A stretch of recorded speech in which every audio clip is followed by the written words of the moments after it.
Hi, everyone. This is Leslie Law, the host and one of the producers of Sandbox Radio. Thanks so much for downloading the podcast.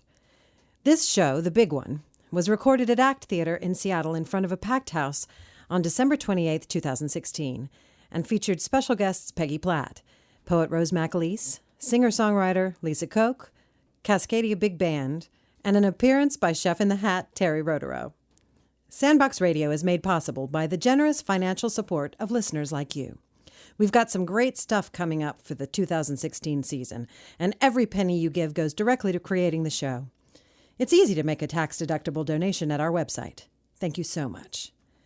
Well, we had such a fantastic time doing this episode. Let's get to it, shall we? Here it is. Sandbox Radio, the big one.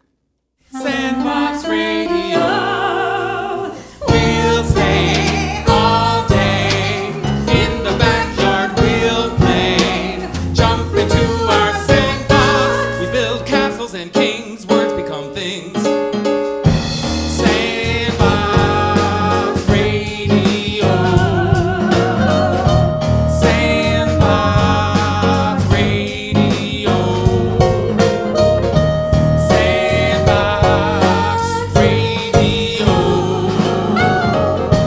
Sandbox Radio. Good evening, and welcome to Sandbox Radio!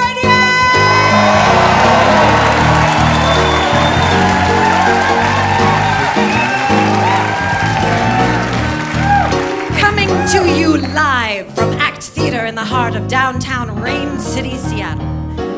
Coming up in the show tonight, Sandbox Radio, the big one, presents original work by Scott Augustin and Juliette Waller-Prezan. Wayne Rawley's Holiday Noir, Christmas Town! Special guests, Peggy Platt, poet Rose McAleese, singer-songwriter Lisa Koch,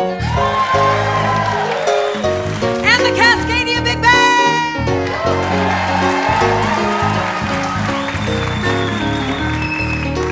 Featuring all your favorite Sandbox Radio players and the Sandbox Radio Orchestra, led by Jose Juicy Gonzalez.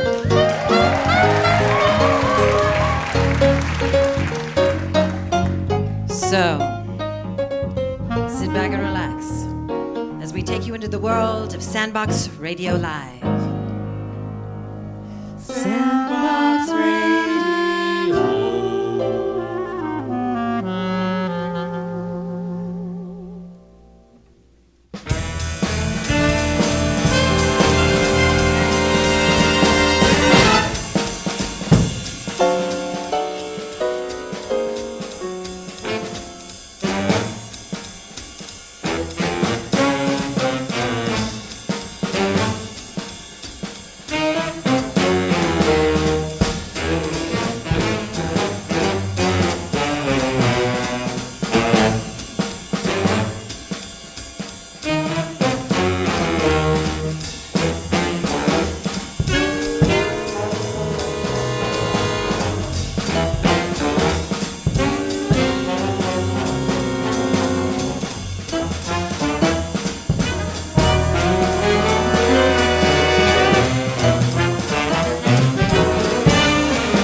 The name is Holiday, Nick Holiday.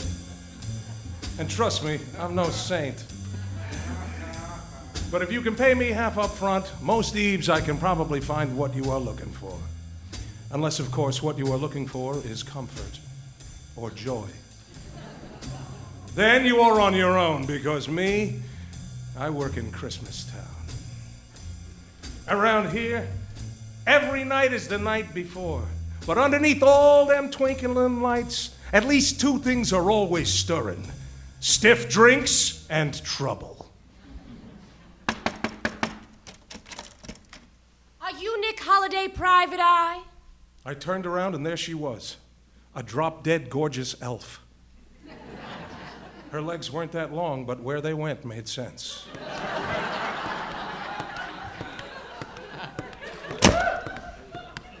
I need your help, Mr. Holiday. Call me Nick. What can I do for you, Miss... Wonderland. Holly Wonderland.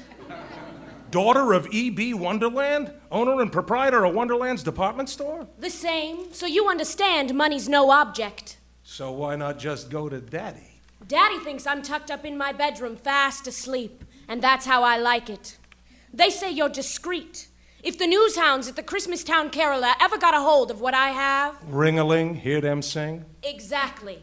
What I have, Mr. Holiday, is bigger than Daddy. Take a look at these. Classic mistletoe shots. A couple of holly jollies bumping pie holes under a parasitic succulent tied with a bow and tacked to a doorway. Look closely. Do you recognize the man in that picture? Now hold on just a minute. Look at the dimples. How merry. The cheeks. Like roses. And his nose, Mr. Holiday. Look at his nose. Like a cherry. So, who's the dame? The dame, Mr. Holiday, is my mother. So I think my pedigree may be special. Your pedigree. Miss Wonderland, take a look out that window. Do you see that? What do they look like to you, those city sidewalks? Busy sidewalks. Exactly. Why? Because soon it will be Christmas Day. It's all they have. It's all any of us have. Now, I don't know what you're after, but go home. And rest assured, the man in those pictures is not Big Red. I'm after the truth. If Christmas and I do in fact share a father, I want to know why. Why what? Why I'm the only one he never visits on Christmas Eve. Those are dangerous words, Holly Wonderland. I've been a good girl, Detective. You have to believe me, Detective. Do you believe me, Detective? Where can I find you? I sing most Christmas Eves down at the gingerbread house. Ha! Of course you do. Thank you, Detective Holiday. Thank you. I put up my collar and hit the streets. Christmastown, the most wonderful town of the year.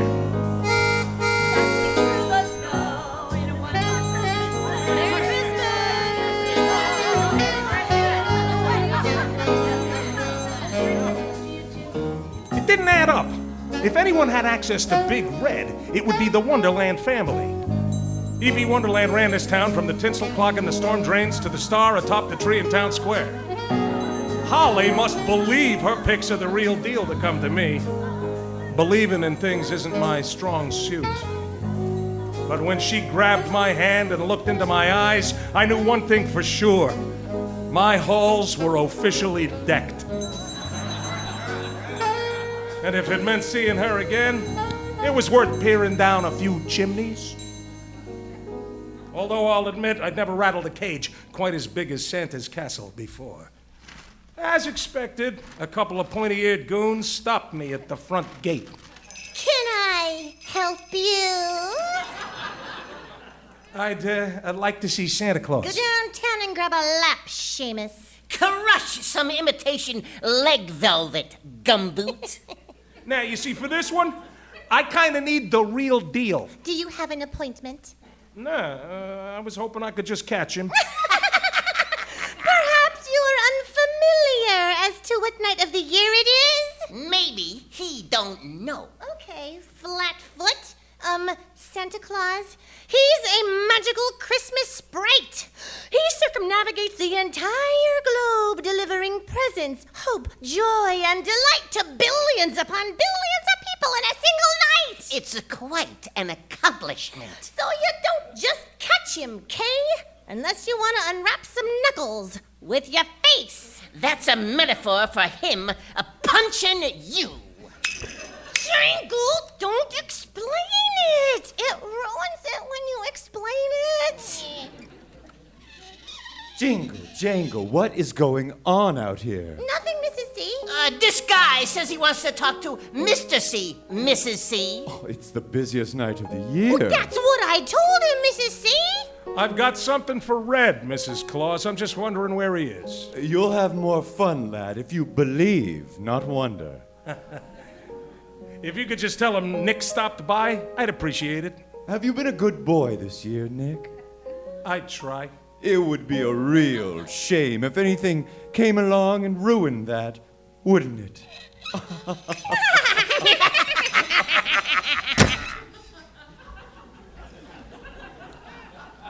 It's not every night you get Mrs. C herself to come out of the castle, smile, pat you on the head, and make thinly veiled threats against your well-being. Something wasn't right here on the upper north side. I listened at the gate. No little tin horns.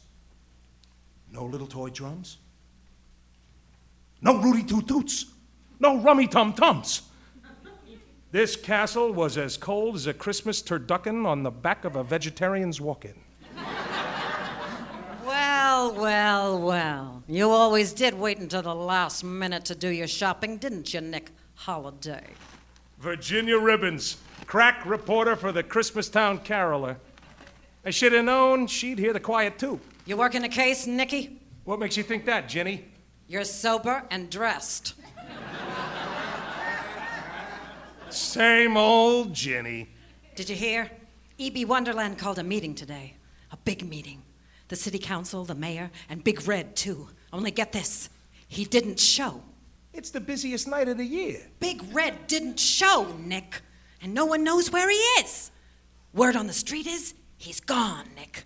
Flown the snow. I think you'd better tread lightly on this story, Virginia, for now. We used to make one Yule of a team, Nick. It is good to see you again, Ginny. How about now? A little less now.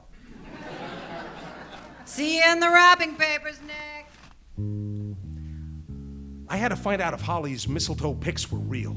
So I headed downtown looking for Tiny, one of the many unseen denizens of Christmastown. I needed someone who was good at not being seen. And Tiny, he was one of the best. Hi, Nick. Jeez!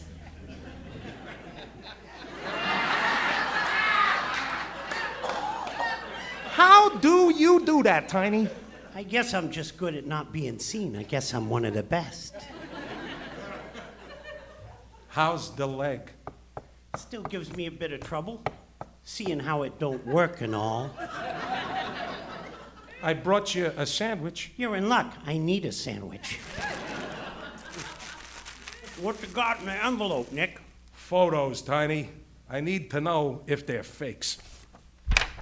Kissy shots, eh, Nick? Wait a minute. Is that? I don't know. That's why I need them kept safe. Not seen. Yeah. Don't worry, Nick. When you're on the bottom, no one sees you looking up, 'cause they're all looking up, too. I knew those pictures would disappear with Tiny, but now I had to try and trim this tree. Mrs. C's trumped up security, the toy shop ground to a halt, and Holly. Was she the reason Big Red wasn't home for the holidays? I was headed back to my office when suddenly I saw them. Antlers popping up on all sides of me. I should have known. His coursers, they came. Good Christmas evening to you. Which one are you, Donder or Blitzen? Nick, those girls don't do these kinds of jobs. They call me Crusher. This is Masher, Mangle, and Flatten. And this is Trample, Injure, Wounder, and Bruisin'. 8 against 1. You sure you ladies don't want to call your boyfriends? That is a joke, yes? Being simple species of subarctic caribou, I do not usually get joke. But you, I like. Ha ha. Is this the part where you give me to know I have nothing to dread? Net. Half wreck. Son of milk cow. Ow! Your old lady's a muskox. And your antlers molt in September.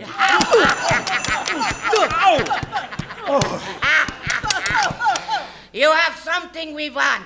I got bad news. You don't have? That, and I'm passing out. All right, that's enough. Dash away, girls.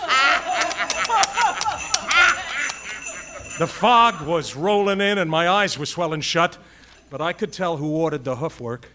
She smelled like freshly baked sugar cookies and pain. I want my gift, Nick. Next time, I won't be playing games.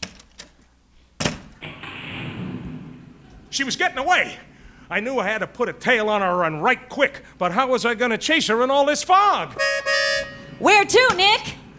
Rudy, my favorite Christmas town cabbie, you're just in time. Let me guess. Follow that car?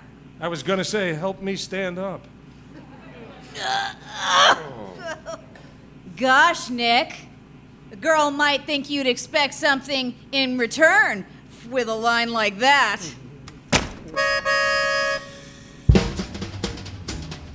Hey, try not to get blood on the upholstery. I'm trying to run a classy business here. Is that why? The only headlight in this old bucket is an old taillight? Don't be cranky, Gumshoe. It's my trademark. Hold on.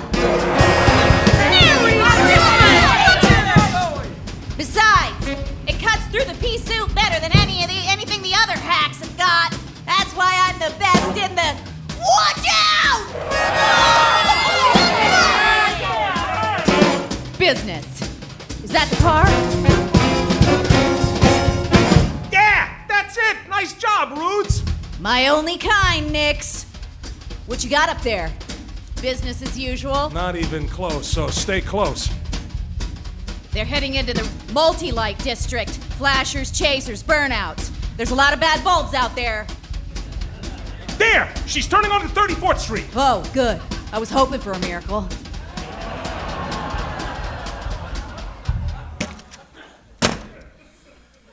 The gingerbread house. What is Mrs. Santa Claus doing at the gingerbread house? There ain't nothing in there but penny candy. Be nice, Rudy. And do me a favor. Take this list over to Wonderland's. Pick me up some gifts. Have them wrap them up real nice and meet me around the back. Now, scram. I'm working here.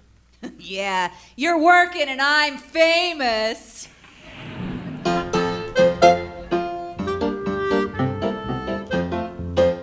No, you won't sleep a wink on Christmas Eve. Not, baby, when you're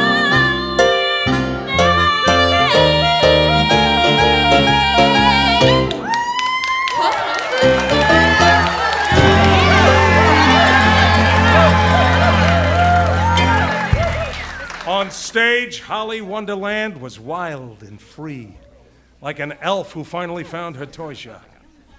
I found her dressing room, but she wasn't alone, so I hung back. Puff out your pastries all you like, dearie. Where are those pictures? I don't know what you're talking about. Our entire way of life revolves around the idea that a man can be as good, selfless, kind, and giving as he is. I will not let you sully that because being a Wonderland isn't exciting enough for you. I don't want Daddy's money. Do you know what happens to a cookie that stays inside a hot oven too long? It burns. Try not to let the door sweeten your ass on the way out. Merry Christmas, Miss Wonderland. Mr. Holiday.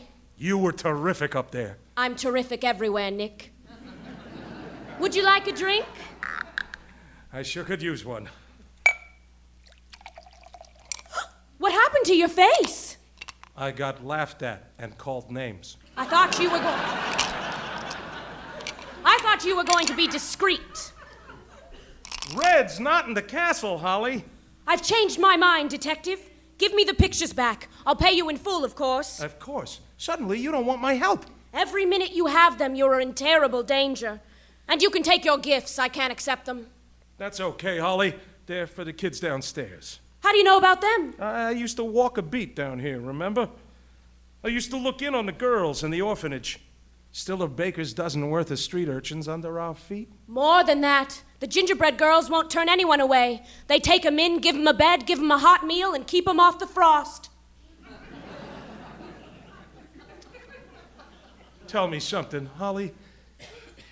Does Big Red ever visit them? No, and I don't know why. Huh.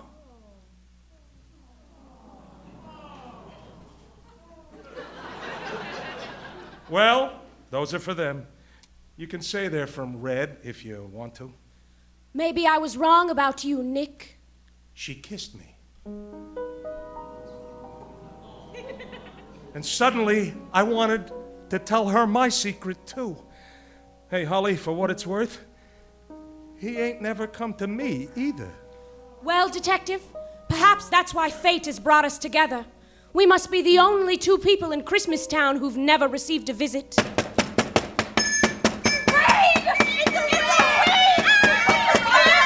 Oh, Mrs. C just turned up the oven. Follow me.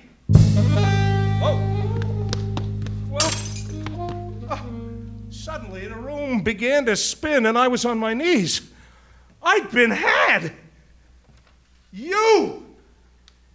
The drink or the kiss? I poisoned both, actually. I knew you'd fall for at least one. Merry Christmas, Nick. Merry Christmas, Nick. Merry Christmas, Nick. Merry Christmas, Nick.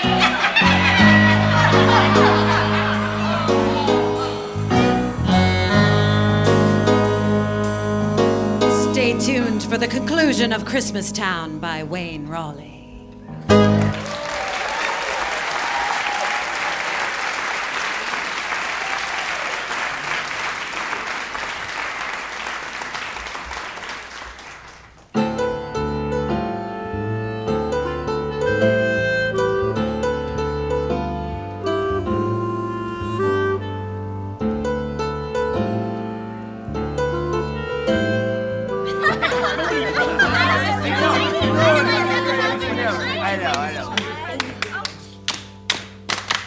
And now, class, Sarah will give her presentation. Thank you, Miss Fleener. Merry Christmas! Have a nice day. Merry Christmas! Have a nice day! Merry Christmas. Have a nice day. Sarah! Sorry, Miss Fleener, but in mere moments, this will all make sense. Just keep it appropriate, Sarah. Of course. It is around this time of year that the ubiquitous Xmas decorations... What's your biscuit ass? Ubiquitous. It means everywhere, all over the place, in your face. Wait, did you say Xmas? I did. My mother says that saying Xmas instead of Christmas is sacrilegious, and you're going to hell. Being Jewish, I don't necessarily believe in hell, so... She said hell. Sarah, you are on thin ice. Of course, miss. I apologize for the inability of my classmates to stay focused, but I'm afraid that I cannot apologize for attempting to educate those who do not... It is around this time of year that many people begin to think of nothing but Christmas.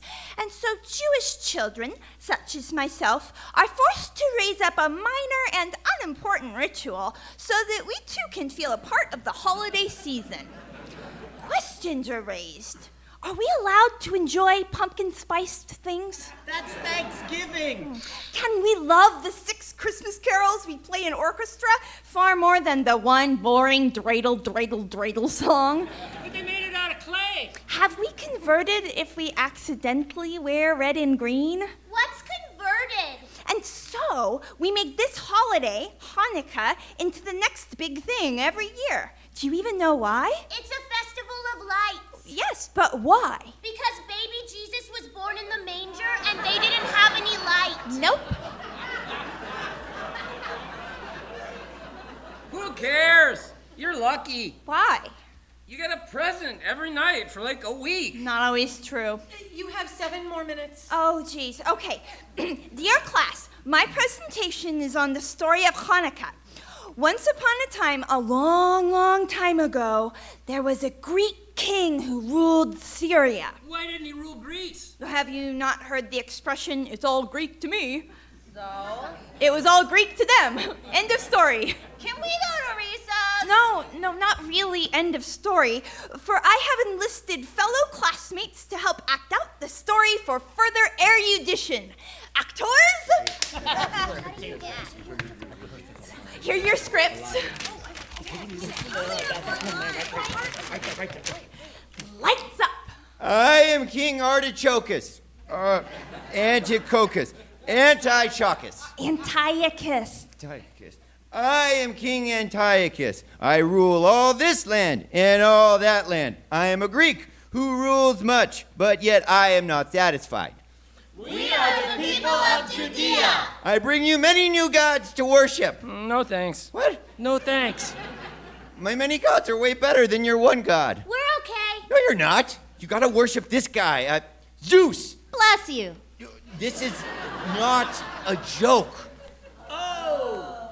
You people of Judea are stupid butt faces, and so I will kill you.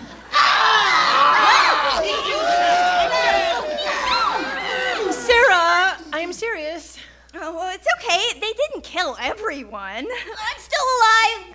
Plus, now we're getting to the good part. And now I will storm your temple. I'm gonna destroy this and this. And look at this cool candelabra. Not the menorah. It's never been unlit. Oh, and this special oil that's all blessed and can't be opened, I'm gonna pour it on the floor. No!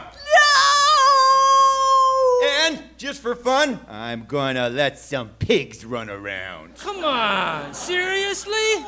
Somebody help us!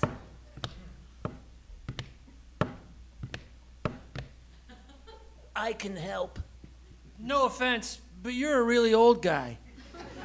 This is true, but I am also the only one willing to organize. Plus, I have 5 strong sons. 2 minutes, Sarah. Okay, I'll have to skip ahead a bit. So, the old guy, Mattathias, he went into the woods with his 5 strong sons and some other people, and then they made a plan, and then he died. Who? The old guy, pay attention. So, one of his sons got put in charge because he had the best name, Judah Maccabee. I am Judah the Maccabee, and you can call me Judah Maccabee. I will pull together an army and fight the soldiers.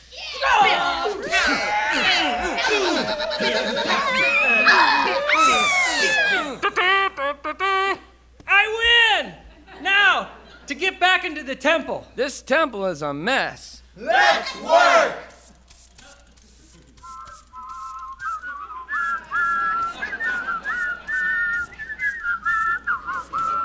And I have repaired the menorah. Yay! But there is no unspoiled oil with which to light it. What shall we do? Judah, I have found one tiny bit of oil and it is fully unadulterated. Good work, child. But alas, there is only enough oil for 1 night, and it will take 8 nights to create more oil. Well, it can't hurt to try. Your time is almost up, Sarah. Okay, so they put the oil in the menorah, expecting it to only burn for 1 night, but then a miracle. It burned for 8 nights, which was the exact amount of time needed to make more oil. Really? Yes. And now we light candles on the special menorah, 1 for each night for 8 nights. The end. Any questions? Do we get cookies? No. Cookies are for Christmas because even after all this, I cannot dispute the fact that everything about Christmas is just a little bit sweeter. But I have invited my upstairs neighbor to help prepare and serve the traditional Hanukkah food. Bonjour, chef.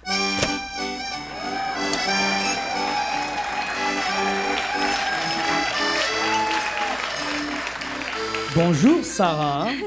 Ladies and gentlemen, this is my neighbor, Chef Terry Roileau, a Frenchman who loves to cook and always wears a hat. And if there's anything the French know how to do, it's fry potatoes in oil. With lots of butter. The story of Hanukkah, as you might remember, is about oil, and so we eat food that is fried in this delicious and forbidden substance. Why a potato? And why not? Oh, how much time do we have, Miss Fleener? Well, truth be told, I was hurrying you along so that I could dismiss you to recess a bit early. That is very uncharacteristic. While it's true that I am fond of conforming to strict structures, today is different because I did not eat breakfast. Mon Dieu! This is the most important meal of the day. I am well aware, but sometimes your baby poops all over your shirt. You're wearing a poop shirt? Ah, cool. And then I ran into Molly, whose daughter goes to the same daycare, and seriously, she would not shut up. Be quiet. And I was like, lady, if I go now, I can stop at 7-Eleven and get a Pop-Tart. Pop-Tart! And I was just about to make it, and I got behind the slowest driver, and so I was late, and I'm starving. Miss Fleener, you have a baby? I do. You drive a car? I do. You eat breakfast? Normally I do. Smell that beautiful aroma. So, Miss F, do you celebrate Christmas or Hanukkah? Actually, I celebrate both. That means, well, how do you, what? Regardez, the first latke is ready and it has your name on it. Me? Where? How did you get her name on it? Quiet, mes petits enfants, quiet. This is a secret and I shall never reveal. Pie lit high with applesauce and sour cream. Don't mind if I do. Looks like a latke is in a hat. Wonders will never cease. Happy holidays, everyone. Yay!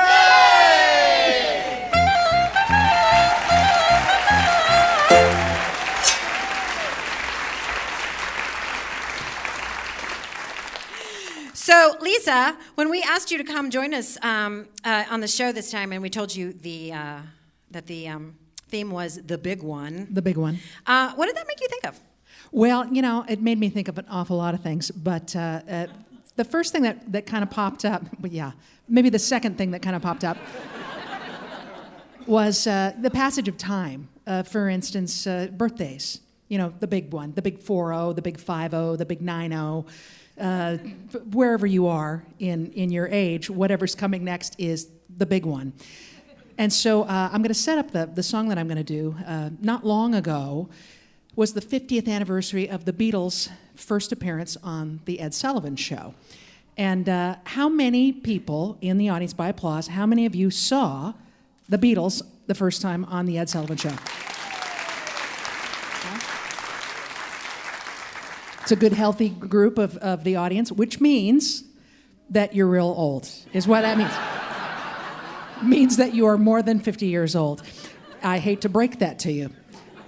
So when I reached that realization, I thought, you know, I'm going to take some Beatles songs and pay tribute to the Beatles in the only way that I know how.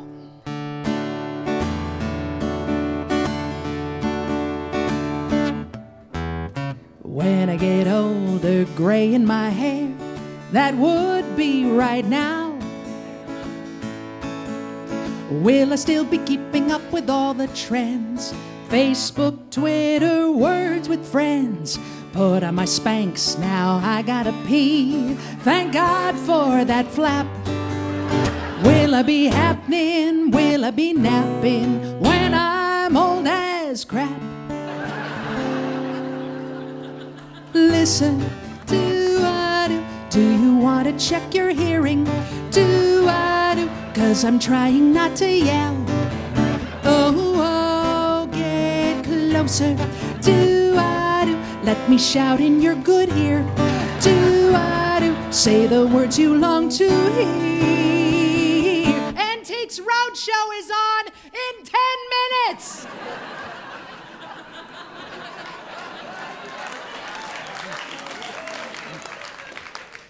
There are places I remember. No, sorry.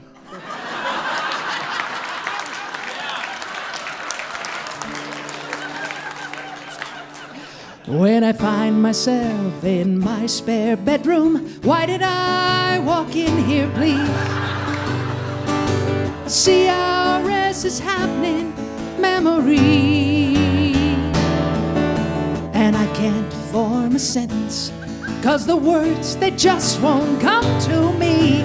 Okay, it's the thing. It's black. I was last time I saw it, it was a garage. I think it's that little black. It's a plastic. It's the freaking black freaking thing. Black. CRS is happening. Memory.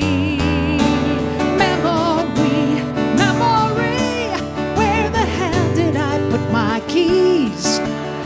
I can't find the thingy. Memory.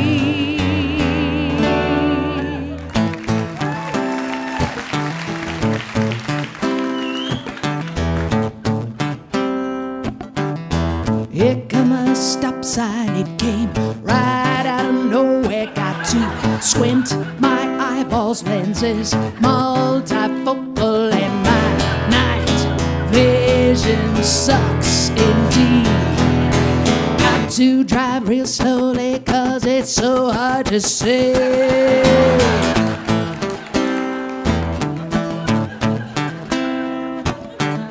I went to a luncheon, had a spinach salad. 20 minutes later, I was passing gassy, and I could not stop my farting spree. I blamed it on the dog, 'cause he looked kinda guilty. Come together right now. Where's my keys? I'm plucked up, yeah, yeah, yeah. I'm plucked up, yeah, yeah, yeah. Metamucil is my best friend every night. These next two songs were not written by me. They were written by a very funny woman named Pam Peterson of the Boomer Babes. This is about her friend, Ellen. Ellen's a pygmy. She used to be 5'7" or right in that range, till she went through the change. Then she had bone loss. She's 4'2" and continues to grow in reverse. What is this curse? Osteoporosis. How does she reach the shelf? Osteoporosis. Why is she now an elf? Ah, look at all the shrinking people. Tiny people, shrinking people, tiny. Ah, look at all the shrinking people. The long and winding scope.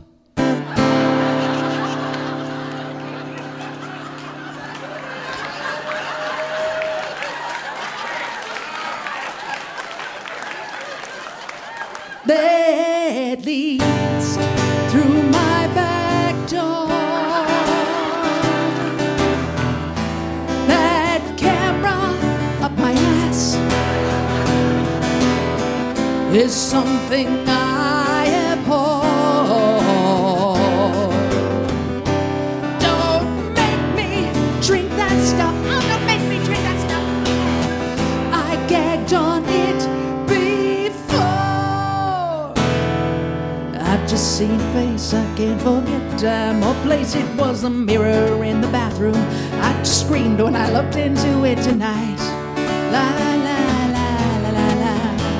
Falling, my face is falling, and I am calling my doctor now. Do something!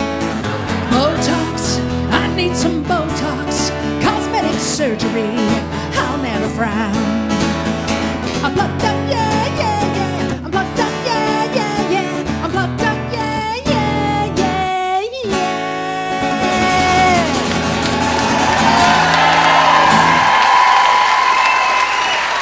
Lisa Cook!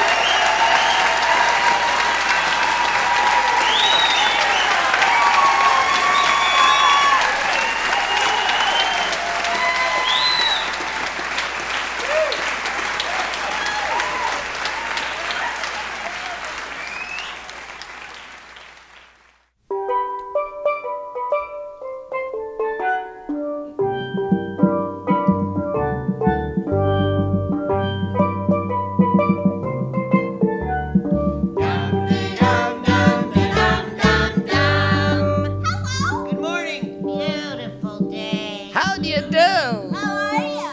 Hi. On the faraway island of Salamasand, Yertle the turtle was king of the pond. Yertle! Your Majesty. King Yertle. Hi, boss. A nice little pond. It was clean. It was neat.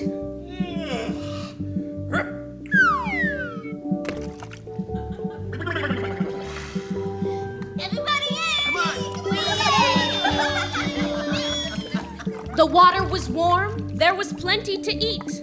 The turtles had everything turtles might need. And they were all happy, quite happy indeed. They were.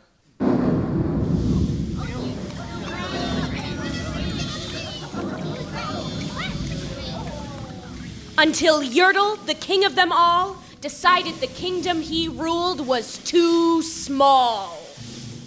I'm ruler Said Yertle. of all that I see, but I don't see enough.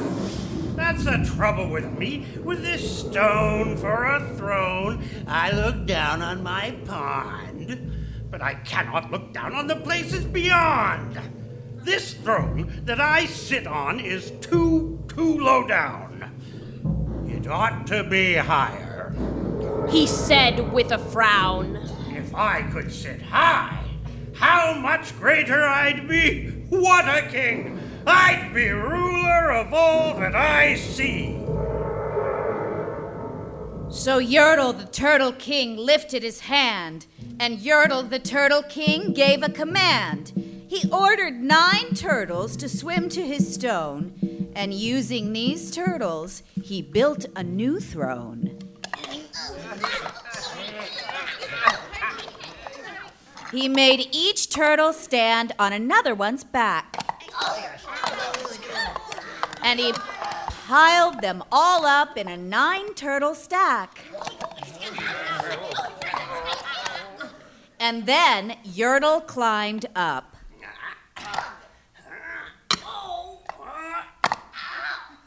He sat down on the pile. What a wonderful view! He could see most a mile. Oh, mine! Yertle cried. Oh, the things I now rule. I'm the king of a cow.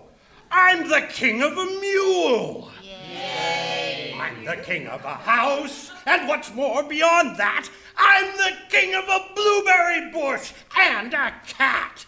Yay, Yertle. I'm Yertle the turtle. Oh, marvelous me, for I am the ruler of all that I see. And all through the morning, he sat up there high, saying over and over, Great king am I. until long about noon. Then he heard a faint sigh. What's that? Snapped the king. And he looked down the stack and he saw at the bottom a turtle named Mac. Just a part of his throne. And this plain little turtle looked up and he said, Beg your pardon, King Yertle. I've pains in my back and my shoulders and knees. How long must we stand here, Your Majesty, please? Silence! The king of the turtles barked back. I'm king, and you're only a turtle named... Mac. You stay in your place while I sit here and rule. I'm king of a cow. I'm king of a mule. I'm the king of a house and a bush and a cat. But that isn't all. I'll do better than that. My throne shall be higher. His royal voice thundered. Oh, pile up more turtles. Seriously? I want about 200 turtles. More turtles. He bellowed and brayed, and the turtles way down in the pond were afraid. They trembled, they shook, but they came, they obeyed. From all over the pond, they came swimming by dozens, whole families of turtles with uncles and cousins, and all of them stepped on the head of poor Mac. Oh, ow, each, oh, ah.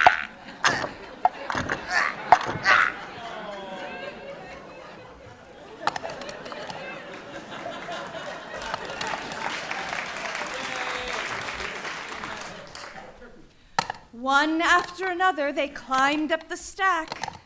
Then Yertle the turtle was perched up so high he could see 40 miles from his throne in the sky. Hooray! Shouted Yertle. I'm king of the trees, I'm king of the birds, and I'm king of the bees. I'm king of the butterflies, king of the air. Ah, me, what a throne, what a wonderful chair. I'm Yertle the turtle, oh, marvelous me, for I am the ruler of all that I see.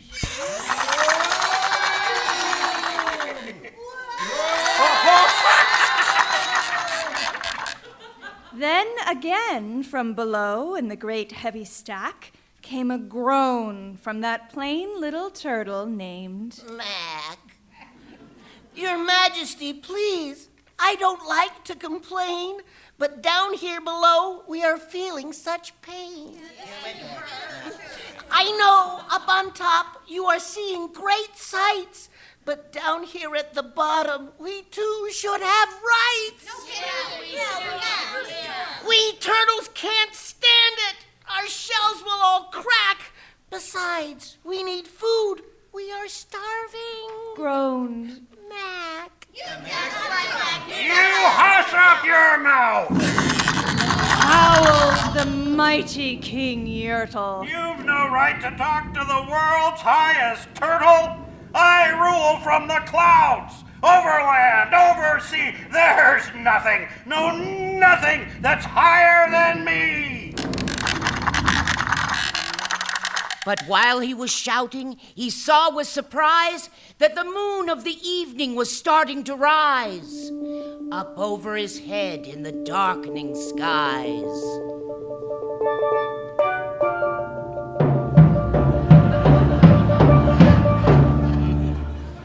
What's that? Snorted Yertle.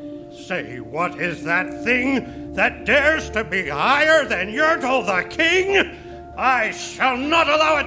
I'll go higher still. I'll build my throne higher. I can and I will. I'll call some more turtles. I'll stack them to heaven.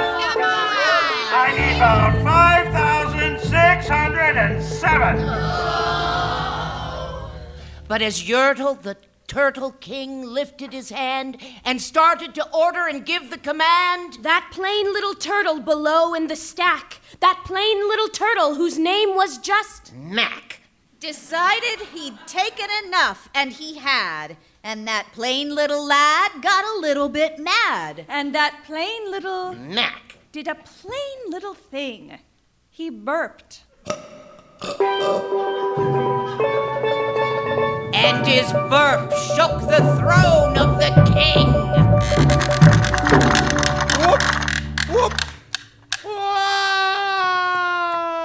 And Yertle the turtle, the king of the trees, the king of the air and the birds and the bees, the king of a house and a cow and a mule. Well, that was the end of the Turtle King's rule. For Yertle, the king of all Salamazond, fell off his high throne and fell plunk in the pond.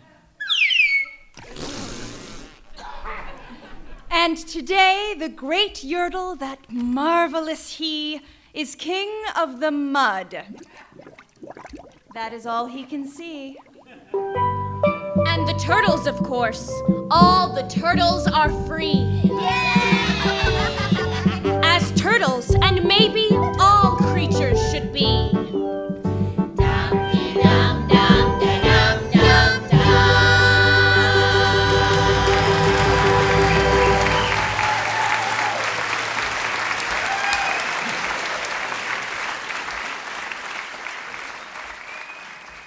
You're listening to Sandbox Radio. Find the podcast of our shows in iTunes and Stitcher, and help other people find us by taking a moment to leave a rating or a review, if you would. Follow us on Facebook and Twitter for the latest news on our upcoming live shows. Now let's get back to the big one.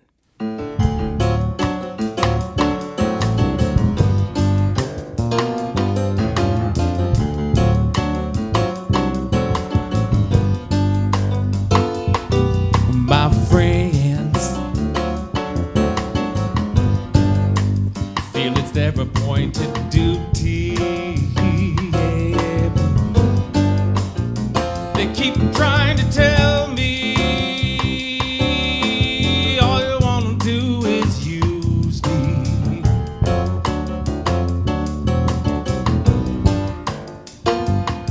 But my answer, yeah, to all that use me stuff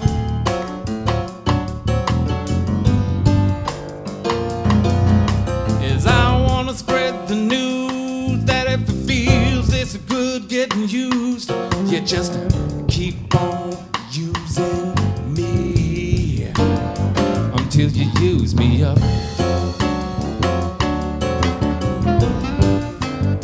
Until you use me up right now. My brother, yeah, he sit me right down and he talked to me.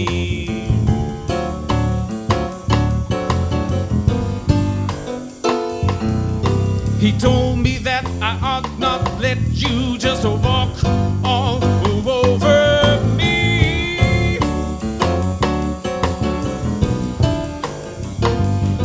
And now I'm sure that he meant so well, yeah, when our talk was through.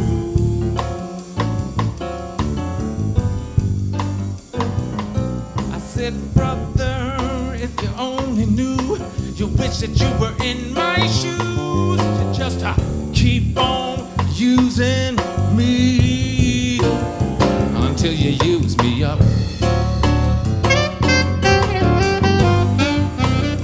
Until you use me up.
And sometimes, yeah, it's true, you really do abuse me.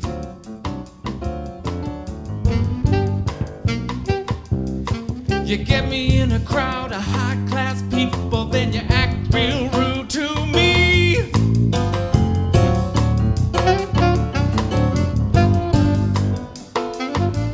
But baby, if you love me, I can't get enough.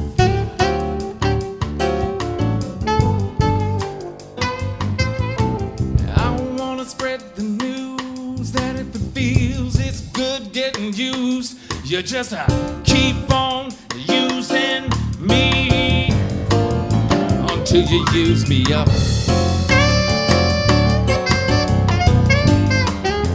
Until you use me up.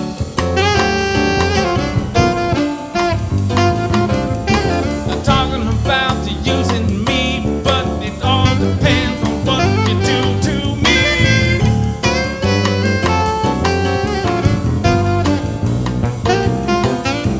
It ain't too bad the way you're using me, 'cause I sure am using you to do the things you do. Using you to do the things you do, the things using you to do the things you do, the things you do, using you to do the things that you do.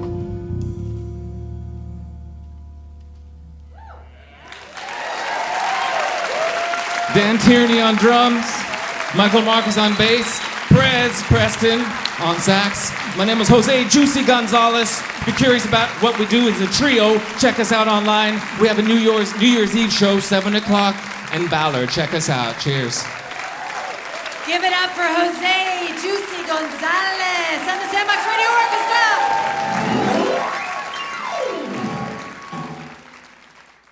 And now, a personal message. Lately, I've been concerned that cynical Seattle is spending too much time Bertha bashing. Big Bertha is, after all, one of a kind. She is the largest, most expensive, most repaired drill in history. She is the great blue whale of drills, the big one. Slowly, she moves through the rock as the great sea mammal moves through the sea, silently. Okay, not silently, and not moving.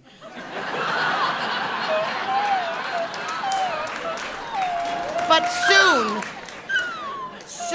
she makes Seattle that much closer to meeting her high-rent real estate and tourism goals for the waterfront.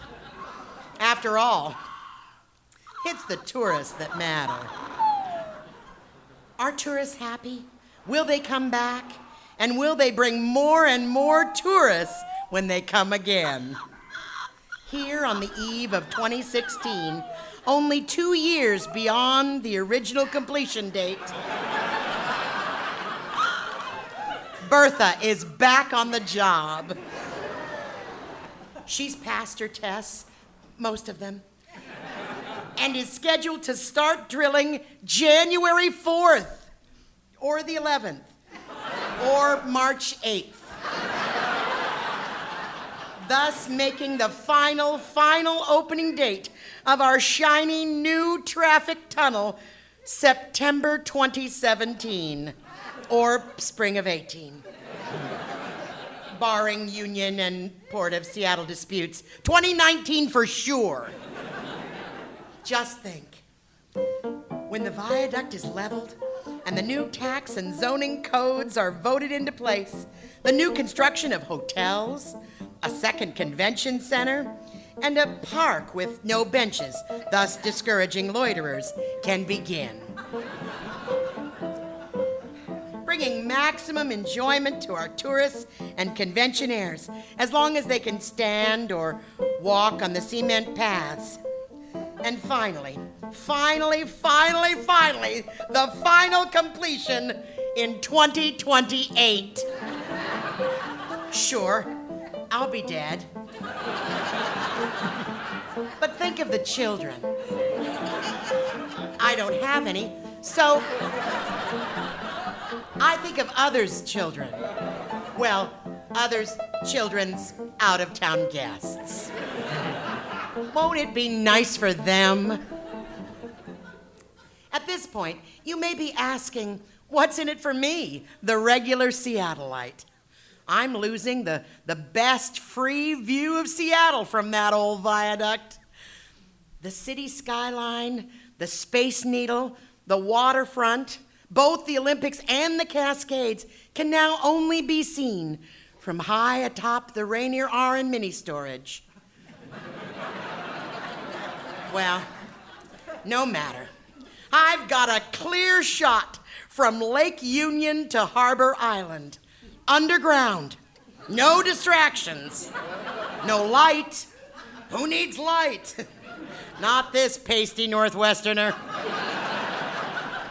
Leave the spectacular view to the intrepid tourists or retirees who have the time to take the intricate path of exits off the freeway to the waterfront. But back to Bertha. None of any of our small inconveniences are her fault. We ordered her, built to spec. Blame it on the hard earth beneath her, the 100-year-old pipe that impeded her. And in a week, or 2 years tops, She will drill again. Back her up! Brought to you by SCAT, the Seattle Council to Advance Tourism.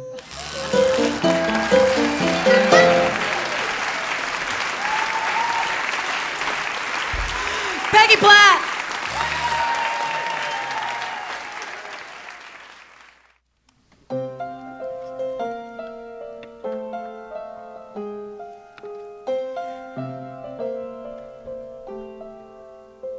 There was once a beautiful little park in the heart of the city.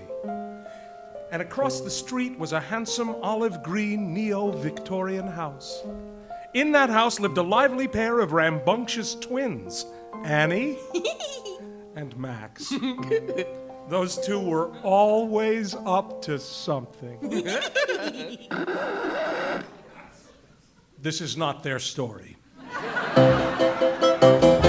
This is the story of Etienne, a little mechanical bird who lived in the toy box of what was once the twins' playroom.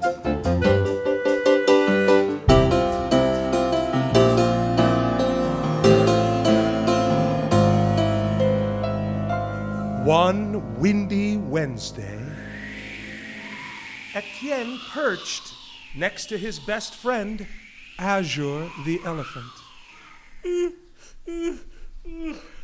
Hey, girl. Etienne, look at you. 10 o'clock and you're just getting out of bed.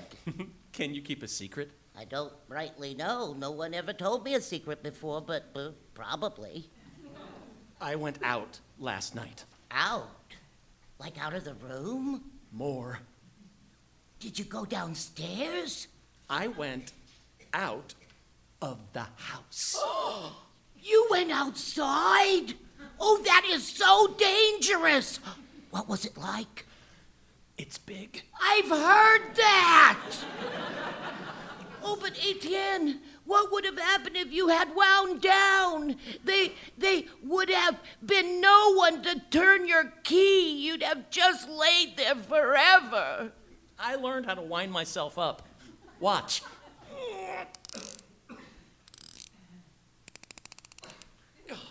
Oh, Etienne, that does not look comfortable. It's a little awkward, but worth it. Oh, Azure, I went to a bar. A bar? Called The Feathered Friend. So it was a bird bar? Yeah. And it was, well, it was a gay bird bar. Oh, was it? Yeah. So you're... Yeah. Were you scared to go into the bar? A little. What are you having? Just a fermented mulberry, please. Booze? I tucked myself into a corner. I was sure everyone could hear my gears ticking and I would be found out as a sham, a beastly clockwork monstrosity. Excuse me, is anyone sitting here? Oh, no. Thanks. I'm not very good with big flocks. Me neither. My name's Reno. Etienne. You're a sapsucker, right? I am. I'm usually a warbler man, but damn if you're not the sexiest sapsucker I've ever seen. Oh, God. Did I just say that? I'm sorry. I'm not used to drinking.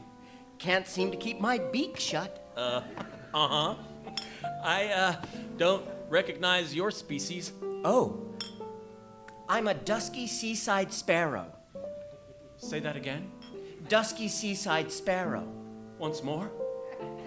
You deaf? No. I hear perfectly. It's just, I love hearing you say that. Dusky seaside sparrow? It's poetry. Etienne. Yes, Reno? Want to get out of here? Just find a quiet branch somewhere and talk? I'd like that. I gotta warn you, I've been sort of lonely lately and I might make a pass at you. I think I'm cool with that. And so you guys talked? Yeah. About what? You know, just squawked about little stuff. You like to peck seed? Oh, yeah. I'm a big seed pecker. Me too. I can just peck and peck and peck the day away. I'm known as a big pecker. I've always been fascinated by Hummers. The way they can just hover and drink that red stuff. When I was a chick, I tried so hard to hover like that. I beat my wings until they almost fell off. My mom was getting worried about how much wing beating I was doing. Never came close to hovering. Where were you hatched? Huh? Hatched? Is that the point where you told him you were hatched in a factory in the Philippines? Oh, Azure, I tried, but... Oh, you're a migratory. Don't really know your home tree? Yeah, sort of. That's one way to put it. Oh, all this chitter-chatter. At some point, you did tell him you aren't real, right? I'm as real as you are. I may be real, but I'm not a real elephant. And you're not a real bird. Oh, Azure, I tried to tell him. Oh, Etienne. Hey, Etienne. Yeah, Reno? Tick-tock. What? It's getting late. Oh. Let's skip the courtship ritual and fool around. Okay. I hope this isn't weird, but I'd like to keep my shirt on. That's okay. I'm self-conscious about my tummy. You've got nothing to be self-conscious about. You have the breast of a Thanksgiving turkey. I feel like I have an emu belly. He said emu belly? Yeah, so cute. How was the sex? Well, let's just say Polly got her cracker. That good? We preened. Oh, dear. Afterwards, he held me in his wings. Oh, my clockwork friend, I'm worried. Worried about what? That he'll break your mechanical heart. Azure, you don't know what you're talking about. But I do. Remember last spring when I fell in love with the vacuum cleaner? Hey, Stuffy. Vacuum. I'm wearing my brush attachment. Is your bag fresh? Just changed it. It's empty. And he would wrap his hose around my trunk and his cord around my tail. Together we scared the dog. And I thought it was love. Azure, I know. So great until I walked into the hall closet that day. I thought I'd surprise him. Oh, yeah. Yeah, baby. Vacuum? What? Huh? Elephant, what are you doing here? I told you not to come here. He wasn't alone. Who's that? He was with the broom. What's a toy doing downstairs? And the mop. At the same time. And they weren't cleaning. Stuffy, I can explain. Azure, it's not gonna be like that with Reno and me. I hope not. I'm gonna see him tonight. Good luck. I don't need luck. I have love. Like I said, good luck. That night, Etienne wound himself up tight and flew the coop. Etienne! Reno. So, this is my tree. Ooh, it's maple. I love hardwood. It's not all mine. I share it with a squirrel detective, and there are some bees that run a beauty parlor on one of the upper limbs. But it's got a great view. Shall we? Let's. Actually, before we do, there's something... What is it, buddy? It's silly, really. But here's the thing. Do you feel that? Yeah. What the... It's an earthquake! Run! It's the big one! Oh!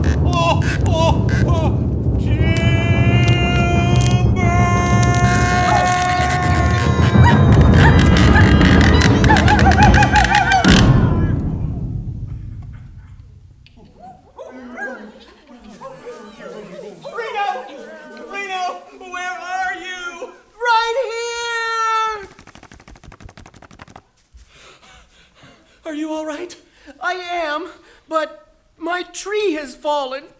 I don't know what I'm going to do. Well, why don't you stay at my place tonight? You sure? You said you had roommates. A tree falling down is kind of emergency. Come on. Wow. You live here? In this park? No. You see that house? The olive green neo-Victorian? That's it. You live in the backyard? No. Oh, under the eaves. That can be cozy. Reno, I live in the house. What are you saying? That you're some kind of pet? No, it's worse than that. Worse than a pet? I should have told you earlier. You're scaring me. Just tell me. Let me show you. It'll be easier. And Etienne lifted up the little door under his wing to reveal his inner workings. The cogs and gears and flywheels. The tiny bolts and even tinier screws. See for yourself. I'm not a real bird. I'm a machine. And I know I should have told you sooner. I meant to, but I was having such a good time with you. I didn't want it to end. Oh, Reno, please say something. I was talking with an owl a couple of weeks back on Chirper.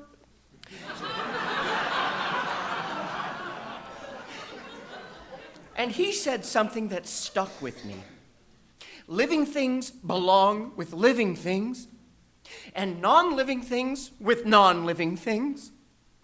It's not right to mix those that breathe with those that don't. You're right. I was fooling myself that it could work. It was really great meeting you, and I'm sorry. Etienne, stop! Don't tell me what to do! Do you remember when we met? Yeah, it was yesterday. You said you didn't recognize my species. Uh-huh. That's because the dusky seaside sparrow is extinct. What? And when I kept my shirt on... 'Cause you were embarrassed about your tummy. It's not because I'm chubby. It's this. And Reno Sparrow lifted up his shirt. Stitches? You had an operation? No, I'm, taxidermy. Oh. I'm not a real bird either. So, we can be together. I think we're stuck with each other. Oh, Azure is gonna love this. What? That I've hooked up with a stuffed animal. Well, someday you'll rust and moths will eat me down to my stuffing. But until then, let's share a roost. I love you, you fake bird. Right back at you, robot.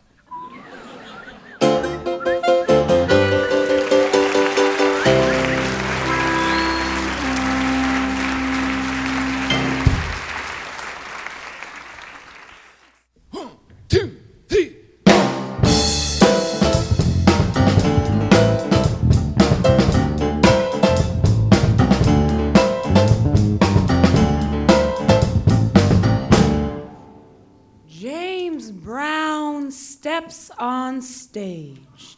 He is carved from midnight's marble. He turns to his right-hand man, Clive Frunky Drummer Staplefield, and says, "Kick a little, son, Clyde! Hit me!"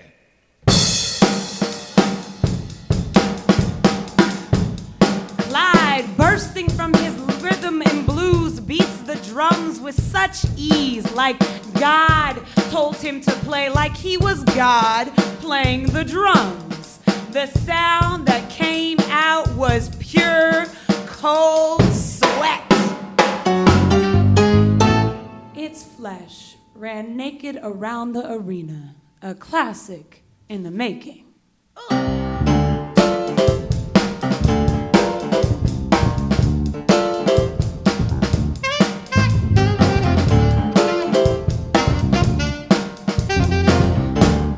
The skips, and hip-hop shows up late, but looks good. Does not make eye contact with anyone in the room, afraid someone might notice. Excuse me, he isn't from around these parts. Hip-hop was given all the hand-me-downs, but learned to put swag back in its stitches, took what's not theirs and made it their own. Everything was fine until someone noticed the similarities of once was. Hip-hop. You kicked a little too much dust off those records, even Midas knows the price you gotta pay for the touch. These samples are not free. I would worry if I were you, Mr. Biz Markie. In 2004, Brian Burton took the Jay-Z Black Album and the Beatles White Album and made the Gray Album. EMI record company's pockets all of a sudden feeling very empty, decides to sue this nobody for all that he is worth. This plan backfires, and they pull this fan of lover and music into the limelight for all to love and admire. The Beatles, angry by all that has been taken from them, have a song called Revolution 9, which is just 9 minutes of remix, mastered, and sounds. Andy Warhol can paint someone else's photographs, even took a soup can to stop himself from being a starving artist. Shakespeare took the framework of a tragic Italian love story and slapped his name on it. Disney has always had the audacity to take your beloved fairy tales, reanimate them, and walk their butts to the bank because, well, this generation knows the best artists do not copy, they steal. And history is nothing more than a 12-year-old boy with bad acne and a serious stuttering problem who's been told one too many times to learn from his mistakes. It is one thing to pull from your inspiration. It is another thing to be the man's tracing paper. As poets, as writers, fuck it, as humans, we sample all the time. Sample like ribcage, advice your grandmother once gave you, or the weight of Atlas. Nothing is holy, nothing is sacred. However, she be respected, recognized, and thanked. This evening, Clive Funky drummer Staplefield is doing me the honor of playing my outro, a sample of all my favorite Kanye West, Frankenstein's tunes. Clive, whose own original sound has been copied on 100 different songs, has yet to see a penny. But for the record, he wants nothing in return but a simple thank you.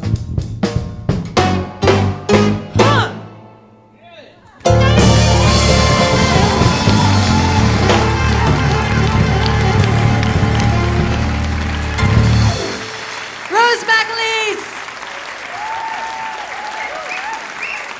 Come on back out, girl. Take another bow.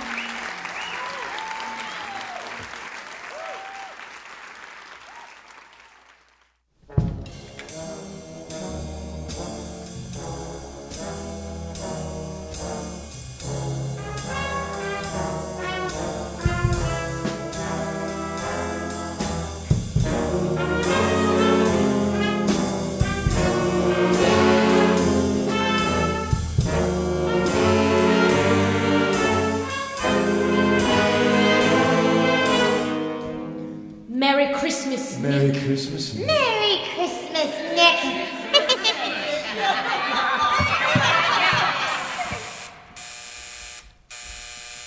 The cops picked me up off the floor and dropped me in the interrogation room at Precinct 25D, the hottest seat in Christmastown. All right, Holiday, sit up straight and listen. We think we may have a missing persons case on our hands, a kind of big one. Oh, come on, Lieutenant Nice. He'll come. This is Christmastown. He's not gonna come to Christmastown. You really believe that, Nick? Sure. Don't you? Well, of course I do. But it came up from top, Nick. They're all in a panic up there. The word from the brass is that maybe he's not real, that he doesn't exist, that he never existed. That's crazy. So how does he get into people's houses? Through the chimney. What about people who don't have chimneys? What about apartments? What if we go to Grandma's? How will he know where we are? See? It doesn't really stand up to very close scrutiny, does it, Nick? Well, what does any of this have to do with me? I'm through with being nice, Nick. I'm gonna ask you a question, and I want you to think real hard about your answer. If Santa isn't real, what happens to the letters I send him? Huh? I put them in the mailbox, so where do they go? Where do the letters I send to Santa go, Nick? Suddenly, the word on the street was that Big Red's a ruse, and they think I've got something to do with it. The bad part was, I think they might be right. Rudy bailed me out, and we hightailed it back to my office.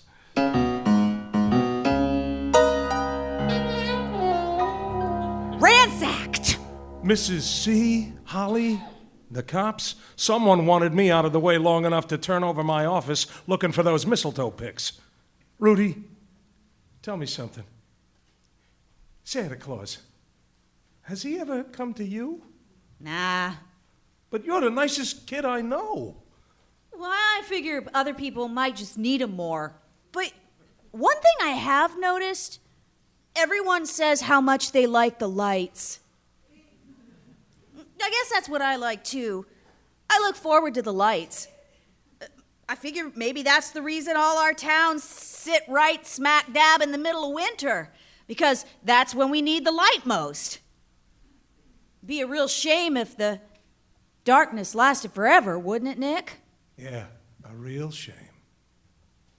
You're not giving up, are you, Holiday? I'm heading back to the bottom, Rhodes, but you, I'm gonna need you to take it all the way to the top. I gave Rudy her marching orders and headed back downtown looking for Tiny. They're fakes, Nick. That ain't him. Are you sure? Turns out there is a very scientific method to know if you're looking at the real thing. Look. So? See? You didn't laugh. When you see him, you have to laugh. Whether you want to or not, it ain't him. Is that bad news, Nick? You might want to stay out of sight for a while, Tiny. Is it true what they're saying? That Red's gone? That maybe he was never even real? I don't know. But if that's true, Nick, then God help us, huh? God help everybody.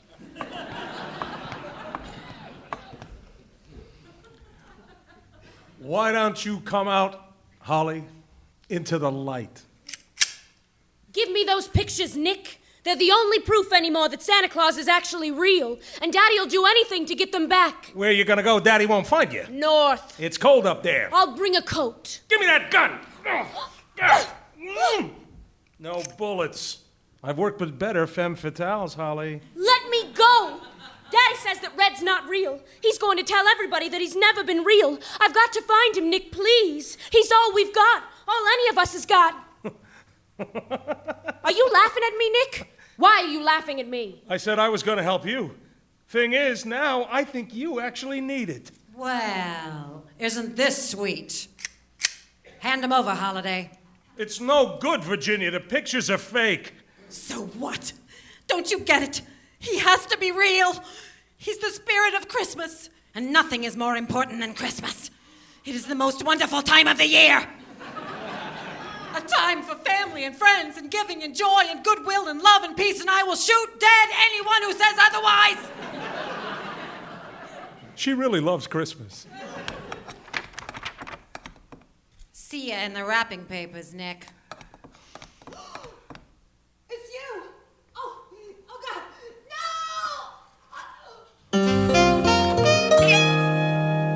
Ginny stumbled back into the alley. The picture's gone. Her eyes like saucers, and a bright, shiny Christmas tree topper stuck right between her shoulder blades. She collapsed in my arms. Holly, get a medic, quick. Nick, is that you? I'm right here, Gin. You don't really think he's fake, do you, Nicky? Come on, Nicky. Be straight with me for once. There's a Santa Claus, isn't there? Yeah, Virginia. Sure. Then save him, Nick. Go save him! I promised Ginny I'd save Big Red, but by now I knew it was going to have to be the other way around. I broke into Wonderland's top office and sat waiting in the shadows as Mrs. Santa Claus herself walked in, looked around, took off her housecoat, glasses, and white wig, revealing a fat cat in tails underneath. Merry Christmas, Wonderland. Nice disguise. Nick Holliday. I got something for you.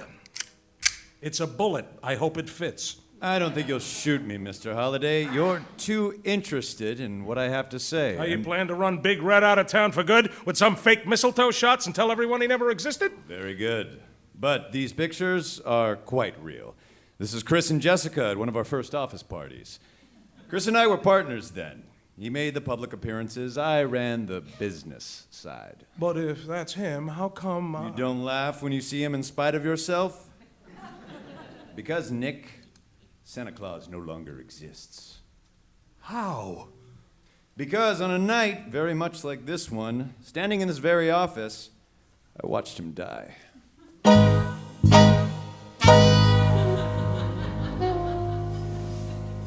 Wonderland and Kringles was taking off, you see, but Chris refused to charge for his side of things.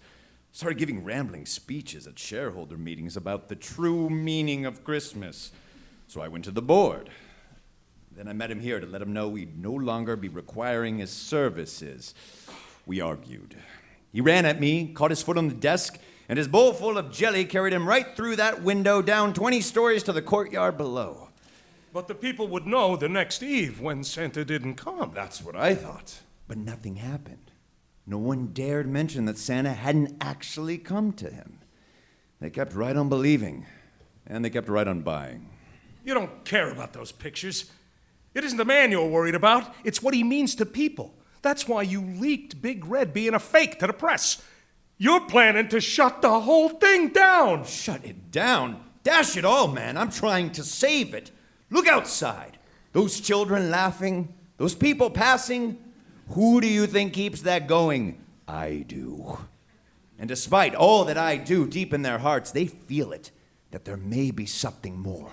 And they put all that good into Red. And you think getting rid of Red for good will get rid of it. Forget about it, Nick. It's Christmas Town. What is that? I got some bad news for you, Wonderland. Santa Claus is real. What are you talking about? Maybe you could push Santa Claus out a window, but the true meaning? It just went underground. It's under the gingerbread house, in the back alleys. It even gave me a ride in its busted down old cab. Big Red is all over this town. He's been waiting, looking for someone to take the reins. No. Yeah. You hear that? It's not possible. Santa's not just coming to town, Wonderland. He's coming for you. No! Only difference is it's not a he, it's a she.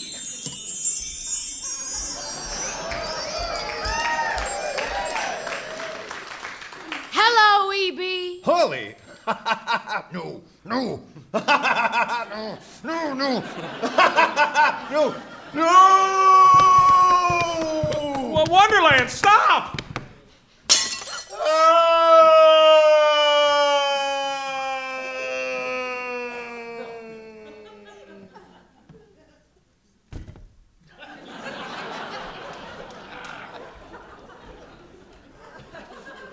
I was hoping he'd spill his guts, but not like that. Come with me, Nick. Where are we going? Hold my hand. Next thing I know, I find myself looking out over the twinkling lights at Christmas Town, the most wonderful town of the year. When I was down there, I thought I was the only one Santa Claus never came to. Turns out the whole town shared the same dirty secret. But from up here, I had to admit, it did look kind of wonderful. Look at me, Nick. I turned around, and there she was again.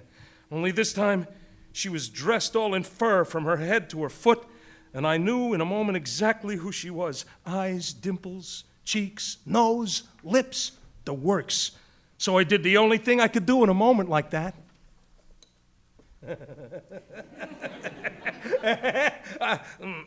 Sorry, Holly, I can't help myself. That's gonna take some getting used to.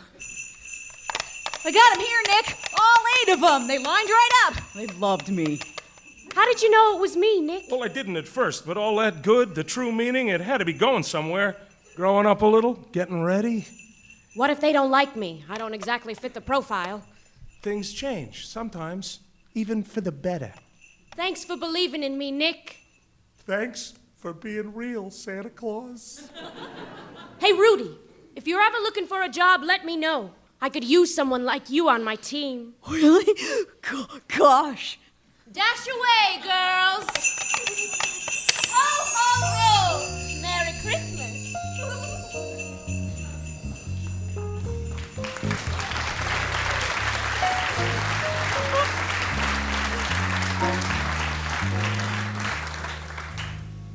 Happy holidays, Mr. Holiday.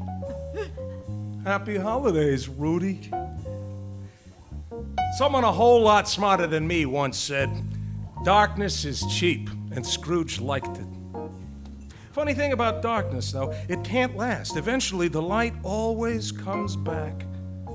You can call it what you want. Around here, we call her Christmas. And when she comes to town, I think we'll be ready. We've been getting ready for a long, long time.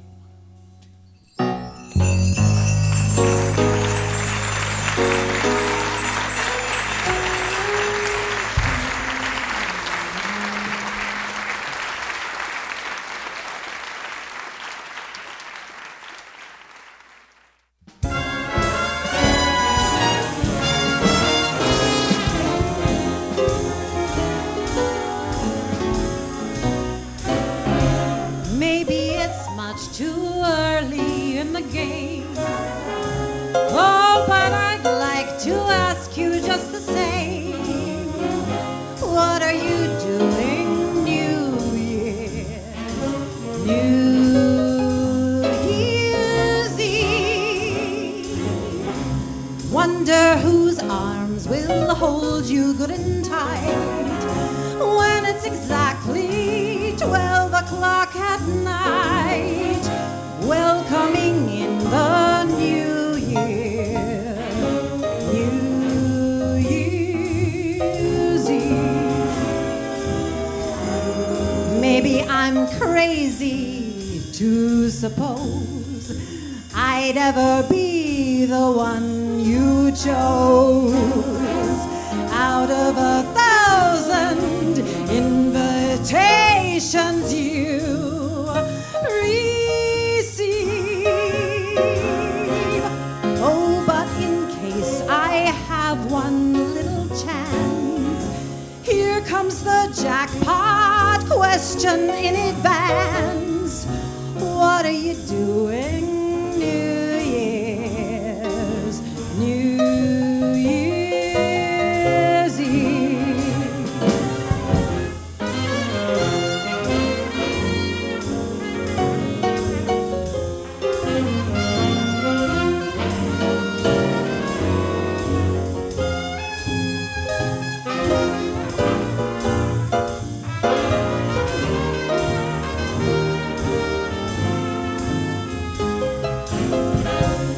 Oh, but in case I have one little chance, here comes the jackpot question in advance.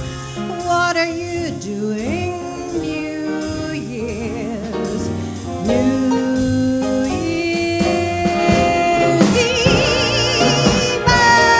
What are you doing New Year's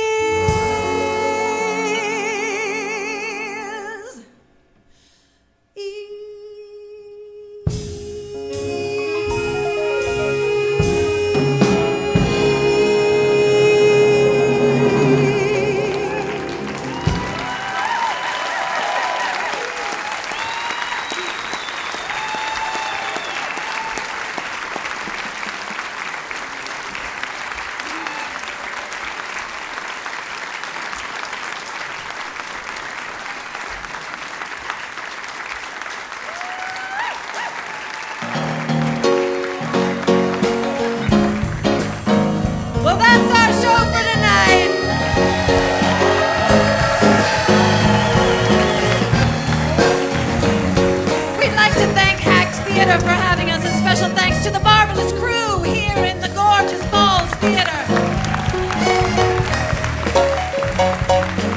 In tonight's episode, the Sandbox radio players were Eric Ray Anderson, Lisa Holland, Laura Kenny, Andrew Litsky, Nick Donner, Mike Shapiro, Pilar O'Connell, Rebecca Olson, Bama Roger, Peggy Platt, Sean John Walsh, Richard Simon.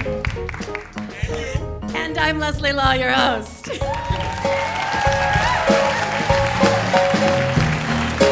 please give it up for Chef Terry Rotaro! Lisa Koch, Cascadia Big Band, Peggy Platt, and the divine Miss Rose McAleese. Can't finish without giving some love to our Sandbox Radio Orchestra. Dan Tierney on drums, Michael Marcus on the bass, Rob Whitmer on everything else, clarinet, steel, drum, plunger, Preston West on the saxophone, and on the keys, our maestro and composer, Jose Juicy Gonzalez.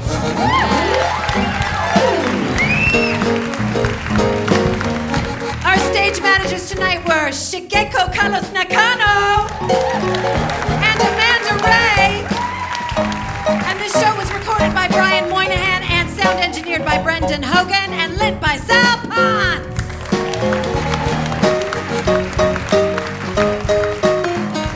And so, for this last song, we're not bringing out any lyric cards as we normally do, because we know you know the tune. And we really, really hope you sing along. Should all arrangements be forgot and never brought to mind? Should old acquaintance be forgot and Thanks everybody for coming. We'll see you next year.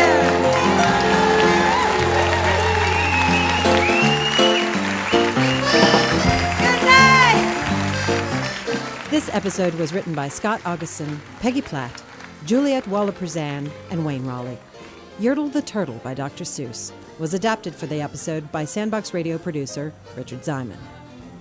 The show was sound engineered by Brendan Hogan, recorded by Brian Moynihan, and this podcast was mixed by Dave Pascal. Find Lisa Koch online at heylisa.com and keep up with poet Rose McAleese at rosemcaleese.com. That's RoseMcaleese. Find out where you can catch Maestro Jose Juicy Gonzalez and his trio at reverbnation.com/Jose Gonzalez Trio. See you in March for our next live show at Town Hall Seattle. Get ticket information and find the podcast archive at sandboxradio.org. I'm your host, Leslie Law, and on behalf of my fellow producer, Richard Ziman, and all of us here at Sandbox Radio, we thank you for listening.